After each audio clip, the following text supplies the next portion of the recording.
Boa noite, meu Brasil, telespectadores, meus seguidores, minhas seguidoras. Porque esse canal, como sempre em minha vida, desde o começo, lá atrás no rádio, vocês, mulheres, graças a Deus, me perseguem. O maior público que o Geraldo Luiz tem desde a época do rádio, mulheres. Quando fui para a televisão, mulheres, tá? Agora estou aqui na internet, mulheres. Salve, salve vocês. Então, mulherada, por favor, homens também, tá, mas por favor, compartilhem, tá? Me ajude a divulgar cada vez mais esse canal, porque vocês são os maiores patrocinadores. Hoje vou receber aqui uma pessoa que é uma grande voz feminina. Acredito que quando ela se formou e buscou essa carreira, isso é vocação. Você não vai falar, eu acho que eu vou ser delegada, acho que eu vou para essa área aqui. Não, não é. Existem algumas profissões que realmente elas são vocacionadas. A pessoa, né, é como se fosse um combate.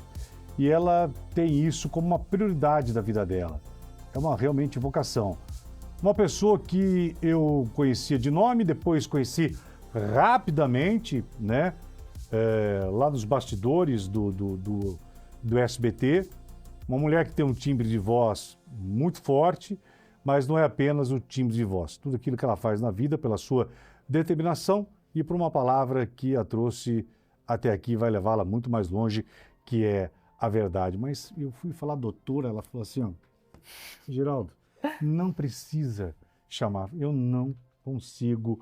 Doutora Raquel, bem-vinda. Grande Geraldo. Geraldo Luiz, Geraldo do povo. Oh, né? Obrigado. Tudo bem, doutora? Ah, uma satisfação. Eu já te admiro o seu trabalho. Realmente no SBT foi uma feliz surpresa encontrar com você no camarim. Ali, assim, bem feliz de estar aqui. Bem, doutora, vamos falar a respeito de muitos assuntos, mas quando se fala hoje da defesa da mulher, eu me lembro, eu era repórter policial, quando chegou em Limeira e foi fundada a primeira DDM, a primeira Delegacia da Defesa da Mulher, e ainda tinha gente que falava assim, nossa, mas que besteira. Para quê? Isso em 1990, a DDM chegou a por isso aí, lá em Limeira, no interior do estado de São Paulo. Tinha gente que achava que era besteira, que era só para, né, casos domésticos, violência, chamava mesmo doméstica. É porque o homem xinga, o homem que dá só empurrão. Quanta coisa que mudou desde a fundação da primeira Delegacia da Defesa da Mulher nesse país, não, Raquel? Nossa, e a doutora Rose foi a primeira delegada da mulher, não só do estado de São Paulo, não só do Brasil, mas do mundo. Foi a primeira delegacia de defesa da mulher. Mudou demais porque o que era normalizado e naturalizado, as microagressões ou agressões invisíveis, subliminares, hoje a gente tem o conhecimento que são agressões, que é uma violência. Antes não. Então, até mesmo nós, mulheres, fomos condicionadas a aceitar certo tipo de deboche, certo tipo de situação pejorativa. Humilhação. Porque aquilo fazia parte de uma convivência social. Olha que horror, Geraldo. E hoje a gente percebe que não estamos mais tendo essa suportabilidade social. Porque como ser humano, nós mulheres, claro que é muito triste você ser diminuída, você ser desqualificada, você ser debochada, questionada, duvidada. Porque isso é o tempo todo. Ah, mas só por quem trabalha, só pelos pares, só pelos policiais no meu caso? Não, por todos. Então, vai um camarada que nunca ouviu um código penal, não sabe o que é um código penal. E aí quer discutir a lei, a penalidade. Então, é uma situação que a gente percebe, e sem mimimi e sem vitimismo. Mas ser mulher é um pouquinho mais difícil ser ouvida. Por ser mulher. É bem mais complicado. É um pouquinho mais difícil ser respeitada por ser mulher. E aí o que eu acho injusto, eu achei bem interessante você falar do meu tom de voz. Eu sempre maneiro, tá? Eu tento falar mais fofinha. Hoje eu tô meu mood fofinha. Eu acredito que é injusto que mulheres que têm, de repente, essa personalidade que eu tenho, mais combativa, que fala um pouquinho mais forte, de repente, sobrevive. E as mulheres que têm outras características, muitas vezes, elas são atropeladas. Isso é injusto, porque os homens, em todas as suas características, eles são respeitados. Inclusive, eu tenho um exemplo muito recente, quando secretária de Segurança Pública da cidade de Santos, uma mesa de reuniões só de secretários, com um gestor municipal, o prefeito. Homens, mulher, somente eu e mais duas outras secretárias, e os homens com a palavra, cada um na sua área, na sua esfera, na sua seara. Eu tentei falar por quase 5 vezes e fui interrompida. E o interessante é que um colega meu, secretário, falou assim para mim: você percebeu que eu não fui interrompido nenhuma vez? Na 5ª interrupção eu falei assim, bom, ou vocês me permitem falar ou aqui eu vou ficar quieta, porque ser interrompida de novo não vai dar mais certo. Então é uma situação desgastante, é triste. E quando a gente remonta aos crimes, os crimes eram invisíveis e inexistentes. A gente não tinha diversos tipos penais quando a gente falou na primeira Delegacia da Mulher, de Defesa da Mulher. Não tínhamos no nosso ordenamento práticas criminosas tipificadas como tal. Agora, delegado, de lá para cá muita coisa mudou, né? Ou não, porque a gente observa que na questão do que antes, não, mas isso, na minha época, até você, mulher que está nos vendo agora, nossa, mas na minha época, minha mãe, isso não era violência quando o cara mandava a mulher ficar quieta, quando a mulher ou a esposa queria fazer alguma coisa e você não precisa disso. Calma, que não estou falando da agressão física, porque estou só há 6 minutos. Se eu ficar aqui 2 horas com a delegada, você sabe quantas mulheres são mortas por dia? E tem mais, as agressões que não são apenas as físicas, as fatais, a agressão moral, a agressão verbal que se acostuma, mas naquela época se falava, não, hoje eu sei que não pode, mas naquela época era tão normal, doutora. Minha mãe, minhas irmãs, eu. É isso mesmo. E todos nós achávamos muito natural, né? Talvez inibir um pouco da característica, a adequação, por exemplo, uma profissão predominantemente masculina que é a policial, se tornar um pouco menos feminina, talvez para não ser tão julgada ou estereotipada. Então, existe uma série de fatores que realmente eram diferentes.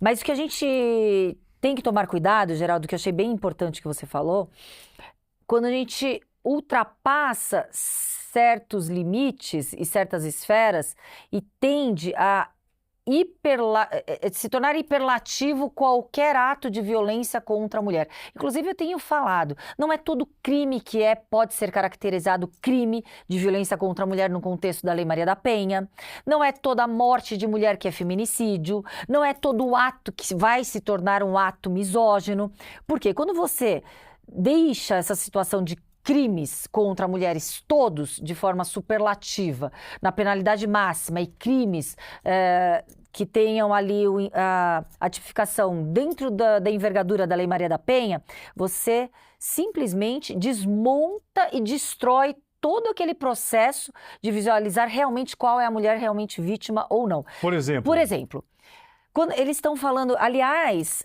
é muito importante que a gente fale para que não acreditem em tudo que escute, sem analisar e sem estudar.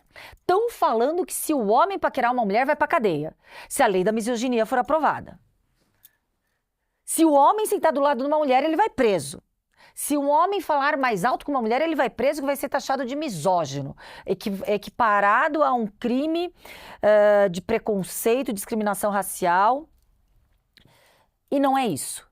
Claro que não são todos os atos contra mulheres que a gente vai classificar como atos de preconceito racial ou misóginos. Um homem que grita uma mulher numa discussão acalorada, dependendo do caso, ele pode ter até uma classificação, mas dentro do ensejo de crimes contra a honra. Um homem que flertar com uma mulher e essa mulher não der reciprocidade, acabou. O que a gente está falando são práticas insistentes e criminosas que violentam a mulher. Então parece que, se não é 8, é 80. Isso é para debochar da proteção de mulheres que realmente protegem. A gente está numa sociedade que tem que ter um pouquinho de racionalidade. A gente não pode negar que existem mulheres numa situação de vulnerabilidade que precisam de proteção.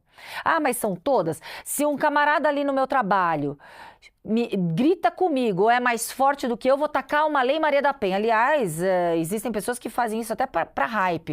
Eu vi recentemente a Erika Hilton, tendo uma deputada, que eu não me lembro o nome, falando: se a senhora tem a força de um homem, se a senhora falar mais alto, eu vou acionar a Lei Maria da Penha. Duas situações. Ou a deputada que proferiu essas palavras é extremamente desinformada, ou as duas têm um relacionamento, as duas são amantes, um relacionamento conjugal. A gente está falando num contexto de violência em que a mulher tem uma convivência com aquele homem e por isso é necessário mecanismos de proteção especiais. Porque imagina só, um cara que sabe toda a rotina dessa mulher. A mulher termina um relacionamento, o cara não admite o término. Ele simplesmente sabe perseguir essa mulher. Ele sabe deixar essa mulher com medo. Ele sabe deixar essa mulher apavorada. Aí é necessário mecanismos a mais para proteger essa mulher. Agora, é toda relação de homem e mulher? Não. Toda mulher que vai ser morta é feminicídio? Não. Se é uma mulher numa fuga de uma perseguição policial e ela morre, é uma morte decorrente de uma intervenção policial. Uma mulher que faz parte de uma facção criminosa, está numa briga de facções, disputa territorial, ela morre?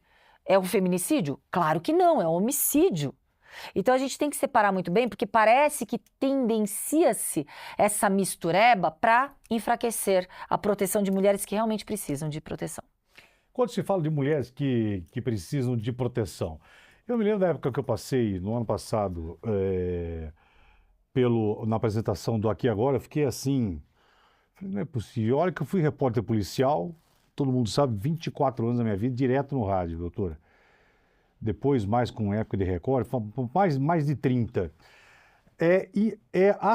Por que esse número, no Aqui Agora, quando a gente falava de 8 mulheres mortas que a gente colocava matérias por dia, sobrava ainda outras 8 matérias para colocar. Outros programas policiais de manhã, como a senhora participou do debate e tantos outros. Assim, e não para, esse número não para. Eu falo, Lei Maria da Penha não para esses covardes, primeiro ponto. Não vem, cara. Medida protetiva, ok, algumas coisas funcionam, mas ainda não existe uma lei que pare essa coisa assustadora, que pare esses covardes, uma lei punitiva. Não tem em Brasília uma ordem de uma lei forte, federal, que possa mudar a legislação. Não tem. Então se fala assim, o que se tem hoje de fato para proteger a mulher? Fora ela própria. Uma necessidade da população brasileira. Mas nós percebemos que a vontade política ela flerta muito com o populismo político. Medidas efetivas de combate à violência contra a mulher, elas têm que ser fáticas, reais e pragmáticas. Ficar flutuando no mundo das ideias com Pacto Nacional de Combate à Violência contra a Mulher entre os 3 poderes, tudo isso fica na narrativa. Se a gente tem, por exemplo, uma das 5 melhores leis do mundo que versam mecanismos de proteção à mulher vítima de violência, que é a 11340 de 2006, a Lei Maria da Penha, e não temos. Temos a receita do bolo, mas não temos políticas públicas que correspondam ao que está escrito na lei. Obviamente, ela se torna uma lei em branco, uma lei morta, aliás, uma lei morta. O porquê que a gente está vendo tanto crime de violência contra a mulher? Primeiro porque antes de 2015, nós não tínhamos na tipificação do Código Penal o crime de feminicídio. Então, toda mulher que era morta por ser mulher, por nascer mulher, ela estava na vala comum do homicídio. Quando se não tem como mensurar crimes, não tem como se formular políticas públicas, não tem como quantificar. Então, houve uma diminuição estratégica dos crimes de homicídio, quando a gente fala em homicídios de todas as esferas, principalmente os crimes de impulso, e não há uma diminuição do crime de feminicídio, a gente só consegue fazer essa conta e visualizar de 10 anos para cá, Geraldo. De 10 anos para lá, a gente não conseguia. A gente achava que estava tudo no mesmo bolo. Alguns crimes, como violência psicológica, 147B do Código Penal, perseguição, o stalking, 147A do Código Penal, sequer existiam em 2021. Ou seja, como é que você vai computar crimes se eles não estavam ali nem nas estatísticas? Então, claro, a gente está tendo uma tipificação de atos que antes eram normais, naturais, como atos criminosos. A partir daí é muito natural que tenhamos um aumento exponencial da violência. Agora, a sua pergunta, o que a gente tem que fazer para diminuir? Primeiro, parar com hipocrisia. O que é um crime de ameaça? É um crime que você anuncia com requintes de detalhes que você vai matar alguém com toda a perversidade e crueldade do mundo. Aqui no nosso país, no Brasil, a ameaça é um nada jurídico. Você pode ameaçar à vontade que você não vai parar na cadeia. Se mais de 80% das mulheres que foram mortas foram ameaçadas antes, alguma coisa está errada. O crime de feminicídio da morte da mulher por ser mulher, ele é um crime anunciado e ele dá os seus passos de forma gradativa, evolutiva. Só que a nossa legislação, ela fala assim, camarada, ou covardão, ou canalhão, vai lá, ameaça essa mulher, persegue essa mulher, pratique todo tipo de violência psicológica, abusiva, que não dá nada. Você só vai pegar a cadeia se você matar. É essa a resposta que a gente tem dos legisladores. E automaticamente nós que integramos o sistema de justiça não podemos ultrapassar a lei. Não podemos atuar além. Inclusive um caso, eu sei que fala demais, tá, Geraldo? Mas um caso recente na delegacia, a moça chegou assim, parecia que tinha visto um fantasma, apavorada. E eu falei, eu tenho que ter prova, senão eu vou responder criminalmente por abuso de autoridade. Cadê a prova de que está acontecendo isso? Então é bem complicado. A gente tem um excesso de direitos para bandidagem, para os covardes, e uma ausência de proteção para a vítima e de instrumentos legislativos para que a gente possa proteger as vítimas. E você falou um ponto, é exatamente isso. O cara ameaça uma vida toda, ameaça, estou falando com, às vezes, na prática já de inúmeras agressões que a mulher já sofreu, das pancadas, dos empurrões, enfim, mas é exatamente isso. O cara falou, é esse o entendimento que o cara tem. Eu posso ameaçar o quanto que eu quiser, porque não vai dar nada. Tá? E a ameaça que começa só com ameaça, e isso vira uma agressão contínua até esse indivíduo matar. Sim. E a gente observa que a maioria delas pediram socorro, pediram ajuda o trajeto todo, o caminho todo, e não foram ouvidas. E esses registros, esses pedidos, olha, o cara está me ameaçando, o cara vai me matar. Ninguém ouviu, ninguém fez nada. Porque a ameaça não consegue constituir e concluir para a lei para parar o cara. Exato. Até mesmo antes de termos alguns crimes, antes da necessidade, porque hoje, para que a vítima solicite, peça na justiça uma medida protetiva de urgência, hoje não mais precisa um inquérito policial ou um crime relatado. Antes era necessário que tivéssemos crimes para que a mulher pudesse ter uma medida protetiva. E a época era a ameaça. A gente não tinha perseguição, a gente não tinha violência psicológica e ficava até frágil do Poder Judiciário conceder uma protetiva apenas, olha isso, apenas com crime de ameaça. Então a mulher, a vítima, ia até a delegacia, ela estava angustiada, amedrontada, apavorada, não conseguia nem respirar, síndrome do pânico, porque, claro, deixa a pessoa completamente desestabilizada emocionalmente. Só tínhamos na lei ameaça, não tínhamos a perseguição nem a violência psicológica, que foi agora em 2021. Tá, então eu preciso registrar esse crime e solicitar para o Poder Judiciário. Ah, mas aí o Poder Judiciário fala assim, qual é a pena da ameaça? A ameaça é uma pena bem leve. E aí, uma protetiva? Não é uma desproporcionalidade ali? Hoje não. Hoje o legislador entendeu que não, muitas vezes a vítima ela quer a proteção e não quer a punição do agressor, porque é uma dinâmica realmente covarde e nefasta, né? O algoz é quem a vítima tem uma devoção sentimental e que muitas vezes, se possível, ela paga a fiança do agressor e etc. Então hoje não. Hoje a vítima, é possível que ela solicite medidas protetivas sem o cara parar na cadeia. E melhorou muito, porque muitas vezes era um fator impeditivo da vítima solicitar uma medida protetiva. Afastamento do canalha do lar, proibição do covardão entrar em contato com a vítima, proibição do pilantra entrar em contato com os familiares e amigos da vítima. Então é isso, é uma situação que a gente melhora, mas dentro da complexidade que é o crime de violência contra a mulher nessa situação de relacionamento. Doutora, hoje, curiosidade, o número de mulheres procurando delegacias, pedindo, por semana é quantos, assim? Vamos lá.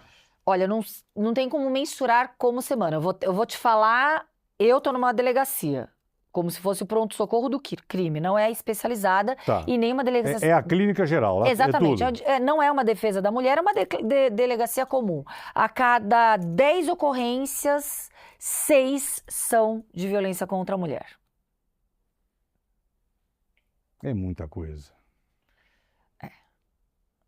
É muita coisa. É assustador E isso. não é uma delegacia especializada de defesa da mulher, é uma delegacia, um pronto-socorro do crime. E conversando com outras colegas, o que elas falam, né, nessas delegacias especializadas? Elas estão assoberbadas, assim, as delegacias de defesa da mulher, a quantidade de boletim de ocorrência, inquéritos, é algo assustador. Assustador. Tanto que diversas localidades, não só aqui no estado de São Paulo, eu sei que diversos outros locais e estados, existe uma redistribuição dos inquéritos para outras delegacias, porque... Não suporta. Não. Aqui no estado de São Paulo nós temos diversas delegacias especializadas de defesa da mulher. Em outros estados o número é menor. Só que existe um excesso de demanda que é necessário ali a redistribuição, até mesmo aqui no estado de São Paulo, dos inquéritos para investigar os crimes de violência contra a mulher. Por que esses crimes cada vez mais hediondos, cada vez mais, né, que na minha época,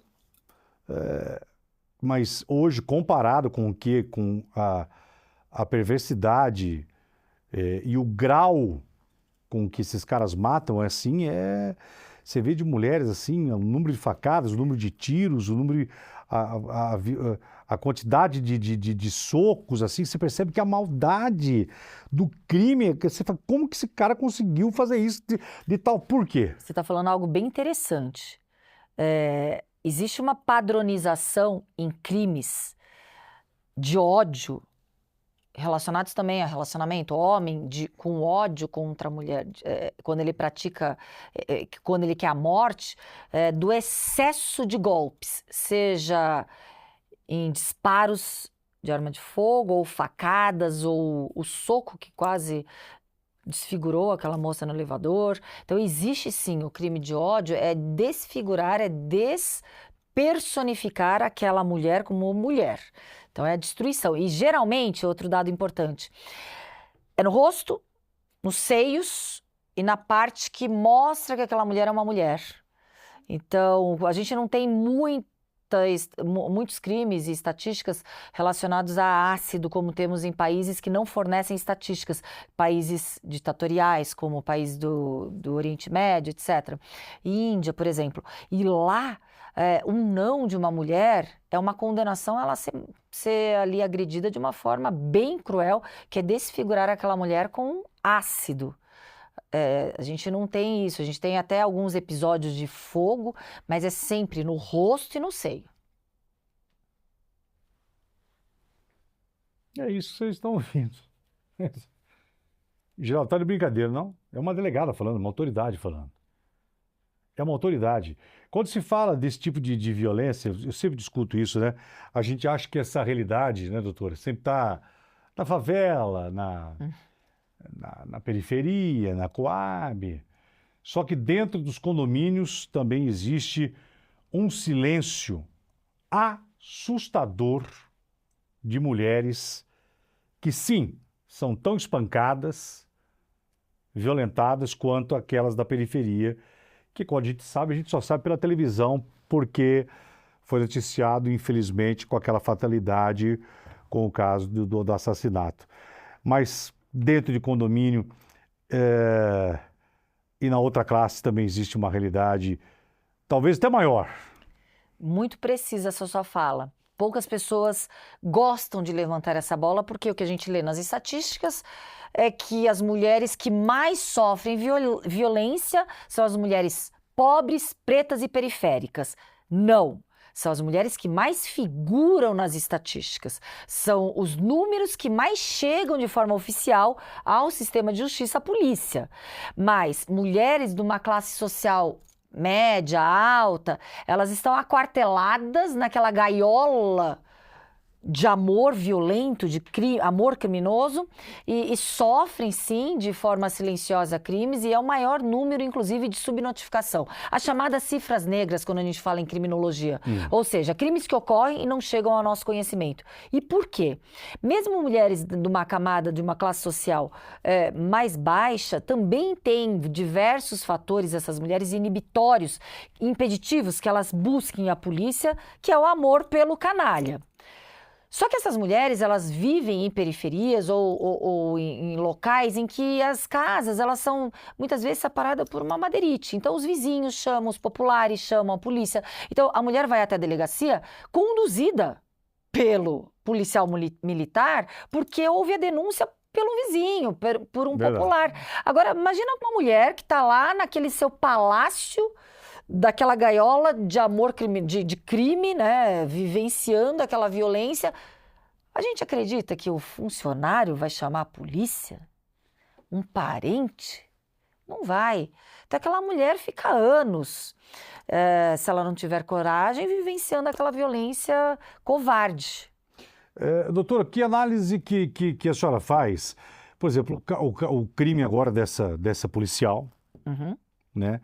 Que traz um outro retrato desse quadro, dessa estatística. Você vê, né? Um oficial do escalão alto da Polícia Militar, que quando foi revelado, a gente sabia que era já uma vida de uma mulher que já vinha, né, de uma crise, que já vinha sendo, né, ameaçada, e de repente um coronel, né, nas manchetes dos mesmos programas policiais, aonde essas pretas, né, as mulheres da favela, só que aí de repente o crime na elite que acende uma realidade que está aí, que sim. É uma situação em que a gente percebe dois fatores. O primeiro fator, autoridades. Autoridades que têm um certo tipo de influência no próprio sistema de justiça ou na sociedade, ainda tendem a flertar com a impunidade, querendo sobrepor a verdade ocorrida. Como assim? Traduz.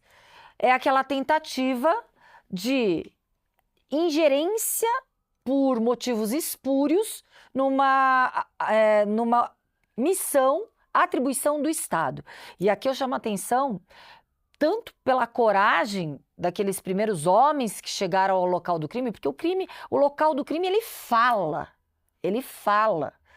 Não adianta, o nosso olhar já está viciado. E você, como jornalista criminal, também, quando você vai no local do crime, a gente tem o olho já condicionado a ver o que muitas vezes não querem que a gente veja.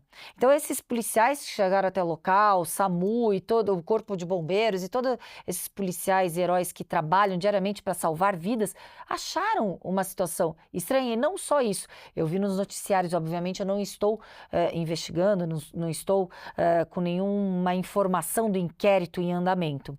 Aliás, está sendo investigado, então temos que ter a fala que ele é o provável e principal suspeito, né, Geraldo? Mas, enfim, ali chama atenção também pela televisão a forma fria ou o excesso de controle emocional com o ente querido que acabou de morrer. A forma como foi falado no telefone, a chamada, o tempo, a demora, então tudo isso. E a pachorra de flertar com a tentativa de ingerência através de atos do Estado. É bem complicado. E esse é o fator. Alto escalão de autoridade. E o fator da subjugação da mulher numa relação. A assimetria dos papéis dos homens e mulheres numa relação em que, por alguma razão, essa mulher, talvez por amor ou por algum outro fator, estava aceitando e suportando o insuportável. É como se fosse uma droga. Ela sabia que aquela droga que era o relacionamento dela, aquela coisa, ia matar ela um dia, mas ela não conseguia largar por alguma razão. Você tem noção do que pode ter de mulher agora te vendo e falando, pois é, Raquel, mas eu estou exatamente dentro desse quadro, daquilo que eu estou suportando. E eu sempre tive o outro Brasil que o Brasil não conhece, que é uma realidade, que é um quadro, uma estatística muito mais grave que é lá em cima no Nordeste, onde cidades que não se tem a distância do pedido de socorro, ou de mulheres que realmente ainda não têm a força dessa consciência, quantas que caladas há décadas não conseguem, de verdade, Geraldo, eu não consigo, Raquel, eu não consigo pedir socorro, eu não tenho força, e que apanham há muito tempo. É para falar para elas. Por favor, à vontade. Se você estiver nessa relação, rompa essa relação. Termine com esse crápula, com esse canalha, antes que você figure como mais uma estatística de feminicídio. Não tem outra alternativa. Por mais que nós, que atuamos no sistema de justiça, na polícia, por mais que nós quiséssemos salvar essas vítimas, elas estão sofrendo crimes entre quatro paredes na clandestinidade. Se tivéssemos a melhor política pública de segurança, a gente não ia conseguir salvar. Então, não estou co-culpabilizando nem terceirizando a responsabilidade para a vítima, mas neste caso, nós precisamos de uma proatividade dessa vítima, porque a gente não consegue entrar nas casas das pessoas e salvar essas pessoas, essas mulheres, não conseguimos.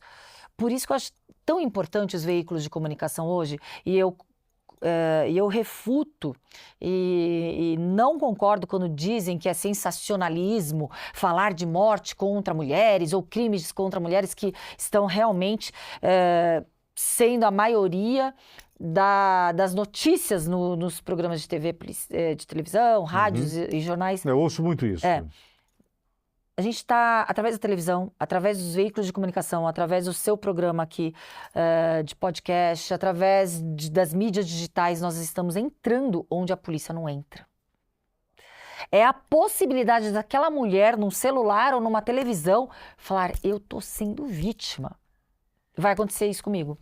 Então é importante que a gente tenha também a ajuda dos veículos de comunicação, porque é um crime extremamente complexo, né? A violência é um crime que está ali entre quatro paredes.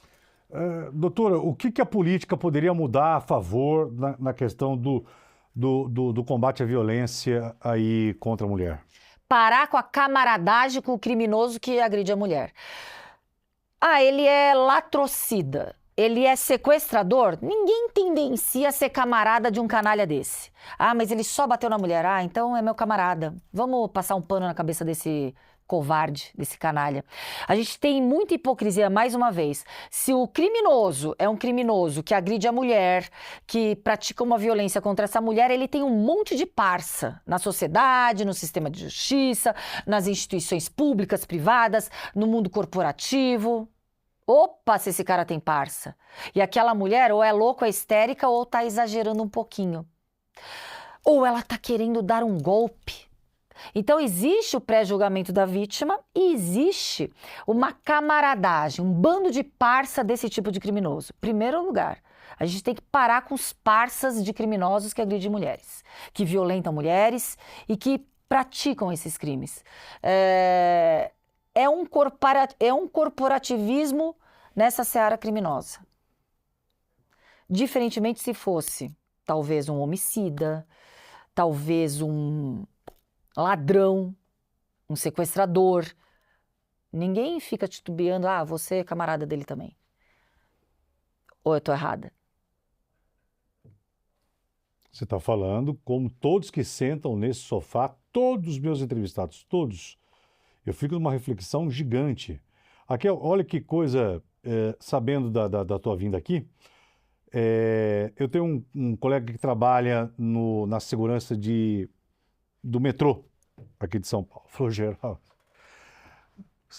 vocês jornalistas não sabem de absolutamente nada inclusive de muitas mulheres que não procuram e não registram e não vão buscar o que acontece de assédio em metrôs ainda. O número é 10 vezes maior de mulheres ou que não vão para a delegacia. Eu falei assim, mas olha, é todo dia uma mulher que nos procura. Olha, o cara me pegou, tentou me pegar no vagão, o cara me enconchou comigo no vagão, ou a mulher que ficou com a calça molhada. Todos os dias, esses seguranças de metrô são procurados com reclamação. Existe o pedido de encaminhamento, olha, você quer ser... E muitas falam que não vai. Então você vê que da violência de casa, da violência do metrô, o quanto que isso é real. Tem uma reflexão também. Quando a gente fala que os crimes de violência contra a mulher que a gente lê o tempo todo e assiste, que os crimes explodiram. E aí eu acabei de falar no início da conversa que talvez, será que explodiram mesmo? Até porque não tínhamos nem como computar ou mensurar. É saber que por nascer mulher, aqui no nosso país, aliás, o 5º país democrático mais perigoso do mundo para uma mulher viver, você já está condenada a ser executada. 20% de nós mulheres já estamos condenadas a sermos executadas, violentadas, vítimas é um número muito maior, mas estou falando de execução mesmo, de morte. Então é algo que talvez se torne até adormecido. A mulher já aprende a suportar as microagressões sociais por ser mulher. Porque senão seria exaustivo. E é exaustivo.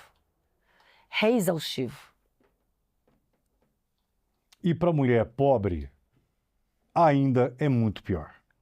Eu vejo que ainda para a periferia, tudo que é para pobreza é pior. Pior para gritar, pior para conseguir, pior para chegar, pior para tudo, pior para ter força, pior para ter informação, pior para sair do meio do qual ela vive. Principalmente quando a gente fala de facções criminosas, né? Principalmente, é tratar a mulher como subcategoria de ser humano. Se a sociedade já tem esse olhar, imagina os criminosos. As mulheres são objetos e a gente sabe o que acontece ali, se uma mulher trai, se uma mulher faz algo não permitido pelo seu proprietário. É uma lei paralela, lei de execução. Que é um reflexo da nossa sociedade violenta em relação à mulher. Total. Número de agressões de jovens adolescentes, doutor. Tá tendo muitas meninas adolescentes agredidas por também jovens adolescentes? Já vou te dar um caso real de uma situação e o porquê dessa pergunta. Sabe que sim, aí fica mais complicado a gente ter acesso às estatísticas, né? Porque correm de forma sigilosa, mas sim, infelizmente a gente está vendo uma reprodução nos jovens, nos adolescentes, nessa covardia em relação a mulheres.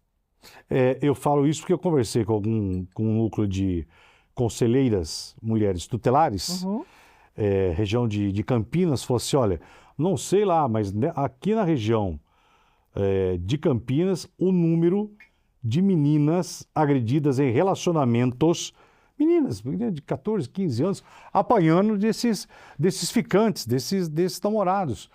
E aí esses pais são chamados, falam assim, as aberrações, Geraldo, que nós estamos ouvindo desses pais, não, mas ela não falou nada para mim, eu não estou sabendo.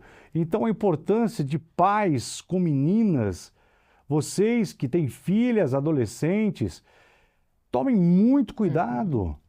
E aí migra também para as plataformas digitais, aquelas panelas em Discord, em outras plataformas digitais em que os jovens operam através de jogos ou estão ali em grupos.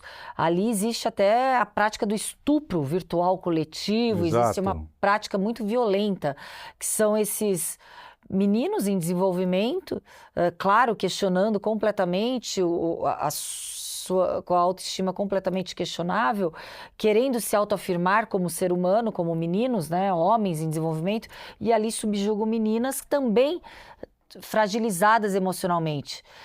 E acredito que a gente tem que acelerar nesse processo de podermos punir os crimes que hoje migraram muito para os meios digitais. Não só os crimes patrimoniais, os famosos golpes, mas também os crimes sexuais, a forma de pescar crianças para práticas de pedofilia ou pessoas para tráfico de pessoas, tanto no próprio Brasil como de forma internacional. Então a gente vê que o crime migrou muito e os adolescentes eles estão nessa prática odiosa do bullying digital, que é o cyberbullying, que é o bullying permanente, que é a prática do sexting, mandar nudes, depois o sexo e extorsão entre eles. Então existe uma gama de crimes aí que a gente ainda não está tendo muita divulgação e que está ocorrendo de forma muito grave.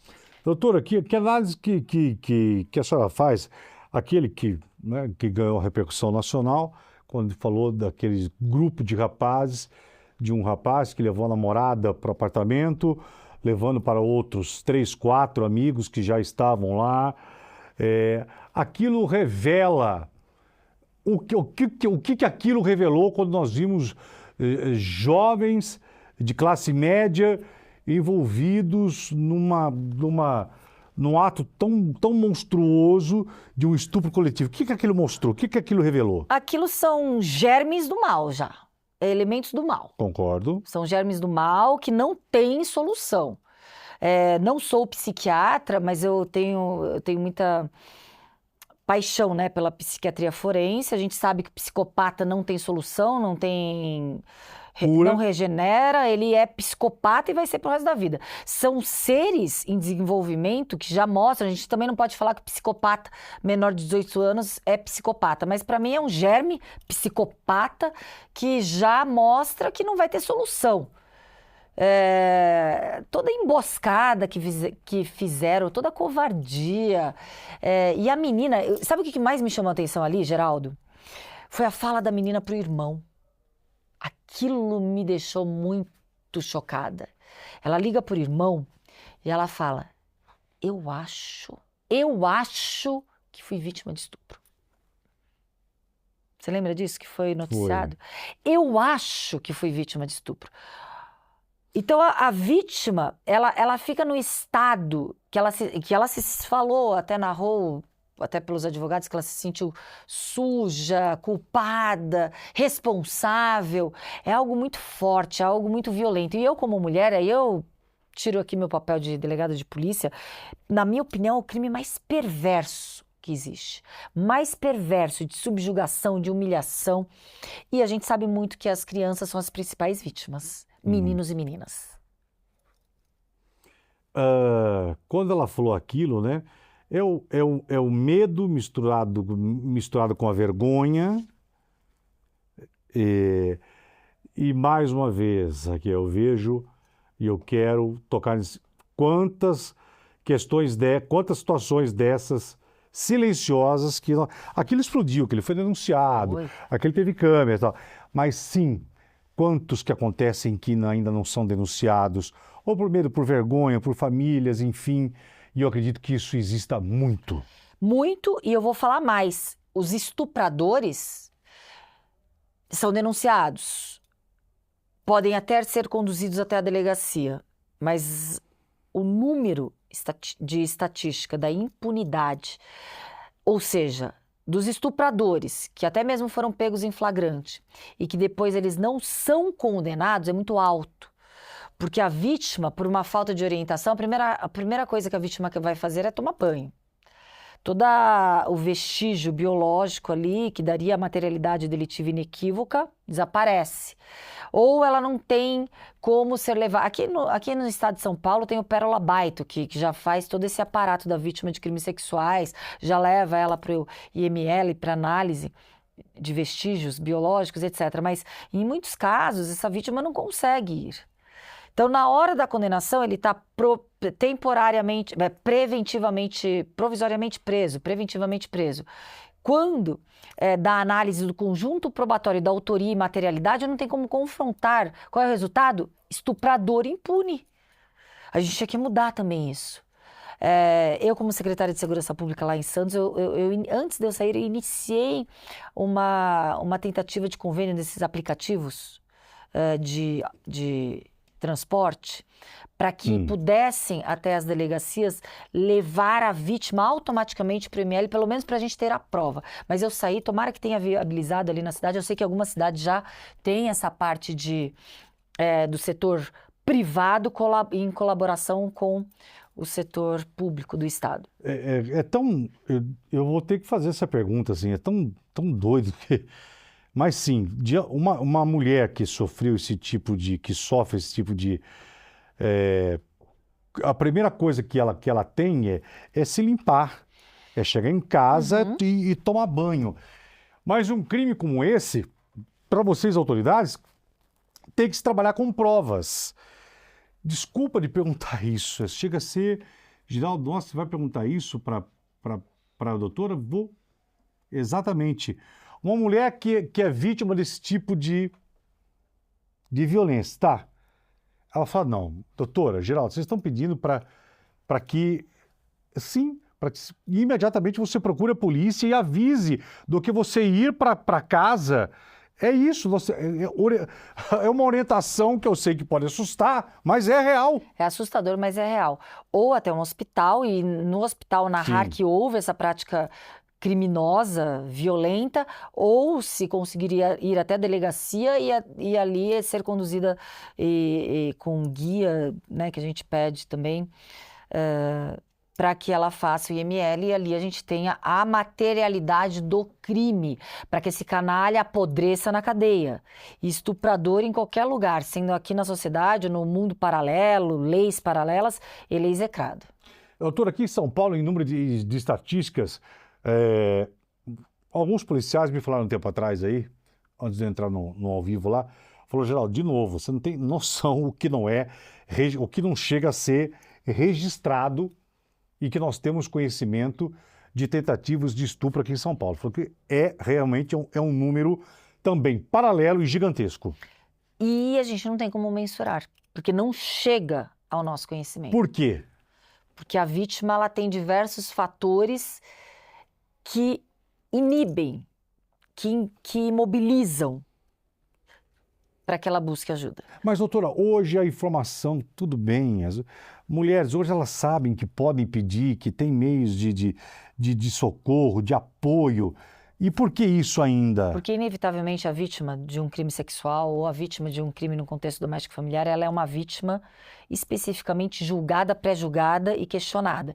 Se você foi assaltado andando na rua, Geraldo, e homem, ninguém vai te perguntar, Geraldo, qual era a cor da tua cueca, por que você estava vestido daquela forma, o porquê que você estava sorrindo, você não estava. Agora, uma vítima de um crime sexual qual o local que ela estava, qual é o horário, se a roupa era curta, comprida, se ela tinha relação ainda com o tem cara. esse... Mesmo que fale, não existe a revitimização secundária no sistema de justiça. A vítima vai ser bem tratada. No inconsciente coletivo, tem. Quem não questionou se havia uma relação ali daquela mulher esquartejada em asta pública, em plena Marginal Pinheiros, e o que ela fez para o cara ficar furioso? Quem não questionou o porquê que a mulher entrou no elevador para ser espancada e desfigurada daquela forma que nós visualizamos? E sem contar as famosas, Geraldo. Quem não duvida e duvidou, por mais que tivesse tido condenação, da Luísa Brunet? Da Ana Hickman? Da Luísa, eu entrevistei ela na época.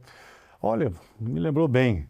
Chamá-la aqui. Luísa, minha amiga, te adoro. E é uma ela disse isso. De combate à violência contra a mulher. Ela falou na época. Ela foi a primeira famosa que eu tenho conhecimento que teve coragem de falar. Mas ela me disse que eu fui questionada. Olha, mas teu relacionamento lá com o empresário, com o banqueiro e tal, mas isso você que permitiu, isso aconteceu por causa de você que trouxe a violência até aqui. Queria materialidade maior do que a cara dela toda roxa, com hematoma? Não, mas tem que ter uma justificativa. Ela falou alto demais, talvez. E Um caso emblemático para ajudar vocês aí nessa entrevista também agora o pai que matou os 2 filhos e se matou. Violência vicária. Porque a mulher... Lá de Goiás? Isso. Vamos entrar. E falaram muito sobre, mas ela o traiu, né? Como se isso fosse realmente uma justificativa. Essa voz aí da nossa produtora, ela falou bem que é o caso também de Goiás, aonde de um ex-secretário político lá, acabou matando os 2 filhos, cometeu suicídio, deixou uma carta e disse que fez isso porque ele havia descoberto uma traição por parte da companheira. E recentemente houve a aprovação da violência vicária, que é a morte em razão da punição da mulher, querer causar dor para a mulher. Então, a violência vicária, hoje é um crime apenado até 40 anos, o homicídio, né? Vicário, no caso das crianças. Mas é algo que é aquele homem, aquele criminoso, que não é homem, que é um rato, é um criminoso que, não contente com a dor, ele quer uma dor eterna, porque nada mais do que eterno é aquela mulher perder os filhos. Então é querer que aquela mulher em vida morra. Mais cruel que isso não existe. Lembrando muito bem que são poucos os casos, mas também tivemos conhecimentos, né, na literatura da criminologia, ao contrário, de mulheres que matam os filhos para praticar essa violência vicária. Só que, erradamente, o legislador não tipificou da mesma gravidade.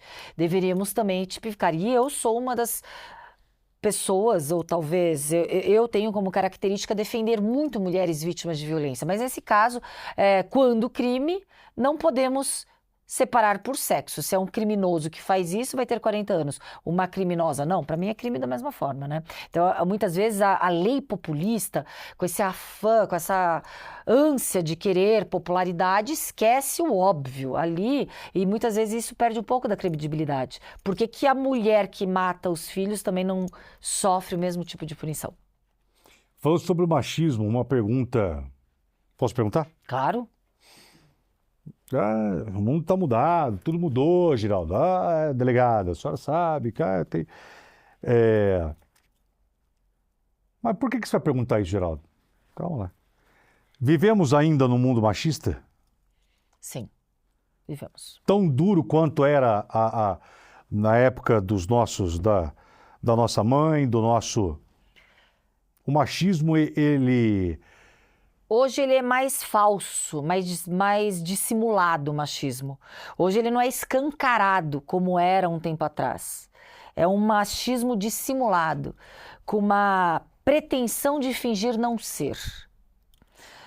Por exemplo, também não é mimimi, que eu detesto mimimi, mas uma mulher num ambiente que a reunião é predominantemente masculina, homens na reunião, essa mulher chega na reunião e falam para essa mulher: nossa, Mariazinha, como você tá bela, cheirosa, arrumada. Como que essa mulher vai sentir se ela tiver um pouquinho de inibição? Se ela for um pouquinho introvertida, ela já trava. Só por ela entrar na sala, por ser mulher, já chamou atenção, por estar cheirosa, bonita e arrumada. Os homens, quando chegam em ambientes assim profissionais, são assim elogiados? Mas você está falando então que a mulher não pode ser mais elogiada? Pode e deve, mas o elogio de forma inoportuna, ele é, sim, uma tentativa de tirar a mulher daquele lugar, de diminuir um pouco aquela mulher ou deixar aquela mulher um pouco mais insegura. O elogio ele tem que ser oportuno. Então, a gente tem diversas situações, diversos subterfúgios que são utilizados nessa prática hoje dissimulada no machismo. O machismo escancarado, eu acho que está acabando. Agora, o dissimulado está aí o tempo todo, 24 horas. Na verdade, a grande defesa está dentro de cada um de nós. E falando das mulheres, a primeira grande defesa está nela, do não, o poder do não. Eu vejo que a maior lei que existe, a maior lei que você pode ter para sua defesa, para tua proteção, é o não. Não quero. Não quero mais. Não vou aguentar mais. Não, vou embora. Mas até lá, Geraldo, é fácil você falar, como que eu vou? Meus filhos, né? Pelos filhos, ou muitas vezes pela família. Mas o não, eu falo isso desde a minha época de rádio, nessa questão das mulheres. O não é o maior escudo, que até hoje não é usado. Eu acho que as leis avançaram nesse sentido. Existia muito, eu tenho 50 anos, na minha época, faz um charminho, faz um doce. Então você gostou do cara, mas fala não. Hoje facilitou a vida do cara que é legal, bacana. Porque o cara bacana tomava muito pedalo dos caras abusados e criminosos, dos insistentes, dos abusivos, dos invasivos. Hoje não. Se a mulher fala não, todo mundo já tá sabendo que o não é não. Facilitou a vida do cara que é bacana. Porque o bacana, mesmo aquela época em que não tínhamos criminalizado não, a insistência, o cara não ia insistir. O cara falou o quê? Se falou não, eu entendi, é não. Aí aquela mulher, puta, mas eu gostei daquele cara. Desculpa falar palavra, mas eu gostei do cara. Mas azar, filha. O cara entendeu que é não. Hoje, esse joguinho, eu acho que ele acaba um pouco e fica muito mais clara as situações, as relações, as vontades e facilita a vida do cara que é legal. Se eu fosse homem, eu preferia o mundo de hoje. Imagina que saco você achar que você tem um joguinho, ela quer, mas ela quer ou não quer. Agora, hoje não, você vai falar com a menina fala não, beleza, parte pra outra, vaza. Mas eu queria, azar, filha, perdeu, é outro. Agora, tem o cara, voltando ainda a falar, eu digo, isso teve, não vou lembrar, assim, eu sei que foi no Aqui Agora, e foi exatamente por causa do não, que uma jovem foi espancada no trabalho, porque ela falou, não, vamos no cinema, vamos sair, não, e não, como não? Né? Ela falou, não quero, né? Para o cara que tem dentro de si, fala, tá bom, ela não quer, ok, tá, mas para esses canalhas, o não é uma ofensa. Como disse não para mim? Como não quer ir para a cama comigo? Como que disse não? E aí, alguns desses homens, através do não, se revelam nessa questão da violência. E que a gente tenha mais instrumentos para colocar esses aí na cadeia. É isso que a gente tem que... Eu não tenho nenhuma habilidade de falar, ressocialização, vamos ter aí uma melhor compreensão do que aconteceu de forma pregressa. Não. Cadeia melhora. Já entende que não pode. Eu acho que é isso. Nesse sofá onde você está, Raquel, há um tempo atrás nós colocamos aqui uma mulher vítima. Ela tomou 17 facadas. Nossa. A Silvana esteve aqui. Onde você está aí? E 17... É uma menina? Uma senhora, né? Menos de 50 anos. Menos de 50 anos. Eu vi uma menina recentemente. E ele falou assim, olha, uma menina? Uma menina que tomou muitas facadas, também numa negativa de um pedido de namoro. Saiu nos noticiários. De um pedido de namoro? Olha isso. Pediu namoro, falou não, 17 facadas? Eu não sei a quantidade, mas foi algo assim, assustador. 17 anos. Novinha, não sei a idade, era bem novinha. Saiu agora, recentemente, nos noticiários. E aqui sentou a Silvana, que falou que, olha, você falou a respeito da punição, ela falou assim, olha, ele está preso, mas está para sair agora. E me chamou, olha o que eu resgatei aqui, me chamou a atenção que a filha, desde quando o pai está preso, ficou do lado do pai. Não compreende que foi a mãe a vítima da extrema violência, que já vinha durante anos até terminar nessa tentativa de assassinato. E para ela falou assim, a minha filha, mulher, não compreendeu dentro da minha casa, sendo a minha filha, o que o pai fez. E o medo dessa mulher que estava aqui, falou assim, agora que daqui a alguns meses esse homem vai estar em liberdade. O meu medo, o meu trauma. Esse cara vai ter uma protetiva, obviamente. Então, qualquer alerta, óbvio que ela tem que acionar. Mas realmente, é o ônus do Estado colocado no ombro da vítima. Ela tem que carregar esse peso, dela ter que acionar o Estado, dela estar ali o tempo todo sem a liberdade plena. Raquel, você acha que, de verdade, tudo bem que teve casos que salvou, é claro, mas, assim, no geral, a medida protetiva, ela protege? Só a medida protetiva, obviamente que não. É necessário que, no descumprimento, o cara vá parar na cadeia e não ter uma pena alternativa da prisão, uma troca. Porque a maioria que tinha essa medida, o cara por ódio foi e matou. Exato. Tem que ter agentes fiscalizadores, no meu olhar, acredito que policiais fiscalizando, um aparato efetivo ali para que todos ali tenham a tornozeleira, não de forma seletiva, que todas as mulheres tenham botão de pânico, não de forma escolhida. Então, tudo isso que é anunciado não é para todos os criminosos que vão usar a tornozeleira, nem todas as vítimas têm o botão do pânico, nem a fiscalização. Então, a gente tem que ir de forma real, não escolher um ou outro criminoso ou uma outra vítima para fazer esse experimento social, criminológico. A gente tem que ter política pública de verdade, não esse fazer de conta. Onde que a política pública erra, principalmente na proteção das mulheres, que poderia já estar em vigor, já poderia estar ajudando a polícia, já poderia estar ajudando a lei? Uma série de fatores. Primeiro, a legislação mais forte, que a gente possa atuar sem cometer um abuso de autoridade. Então, que a gente tenha instrumentos legislativos para poder proteger a vítima. Segundo, a proteção real em relação ao aparato todo, policial, do sistema de justiça, Ministério Público, Poder Judiciário, contratação de policiais, efetivo, tecnologia, de forma real, não só de forma marqueteira, populista, politiqueira. Precisamos de forma fática a proteção real dessa vítima.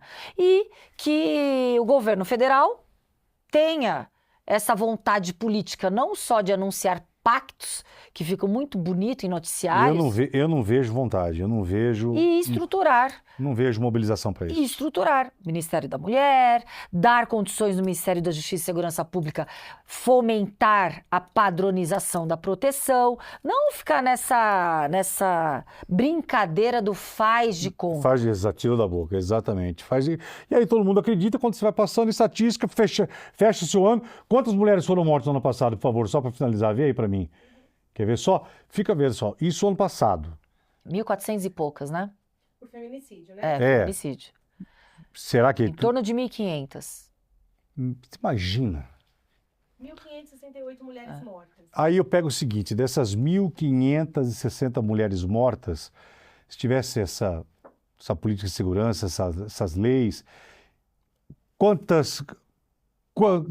desse número, quantas a menos estariam vivas? Pois é.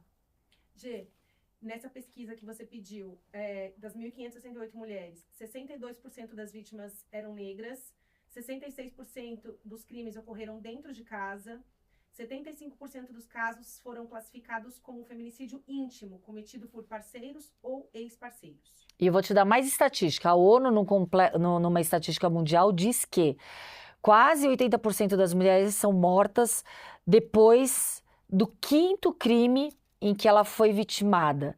Mas acontece que muitas mulheres não conseguem ser vítimas 5 vezes. Porque as mulheres não vão até a polícia para relatar o crime que ela sofreu.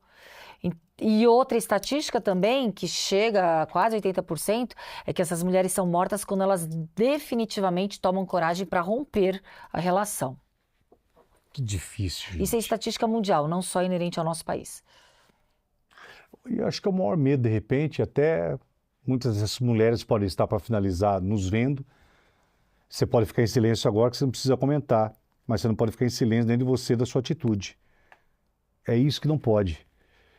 Doutora, eu queria que a senhora deixasse agora, que olhasse para essas mulheres, que de repente, se uma já for salva por tua palavra, não somente como delegada, mas como mulher, para que, antes das suas considerações, a senhora falasse com essa mulher que hoje não consegue, pelo medo, não consigo, Raquel, não posso sair desse relacionamento. Filhos em primeiro lugar, né?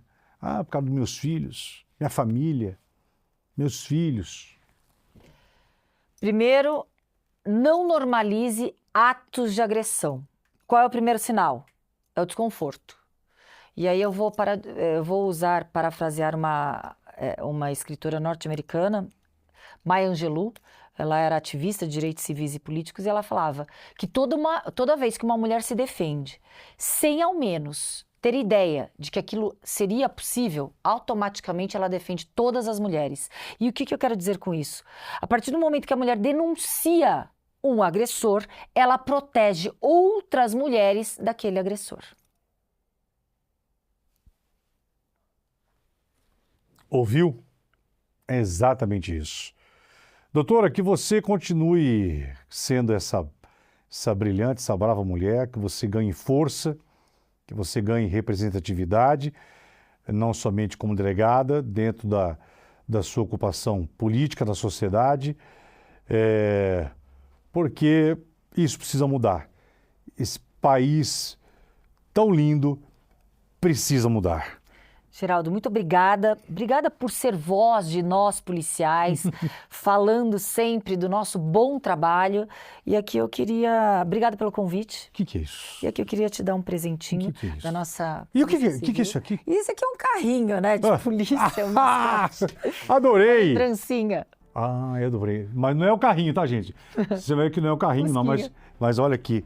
Olha só. É vintage. É vintage. Olha aqui. Qual câmera aqui, Fábio, por favor? Na minha aqui, ó. Explica aqui. É uma medalha. Para você sempre ter esse olhar de carinho para todos os policiais do Brasil. E pode ter certeza, outra classe tão desvalorizada, meu Deus, tanta coisa poderia ser diferente na estrutura, nas estruturas policiais.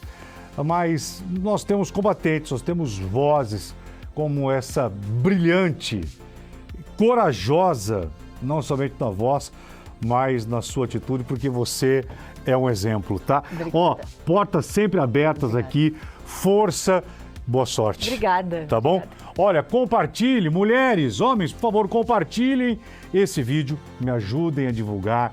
E você que está no nosso canal, muito obrigado pela sua companhia. Se tudo isso, para as minhas mulheres, para as minhas amigas, se esse grito, se essa conversa te encorajou, e se for para uma mulher, já valeu.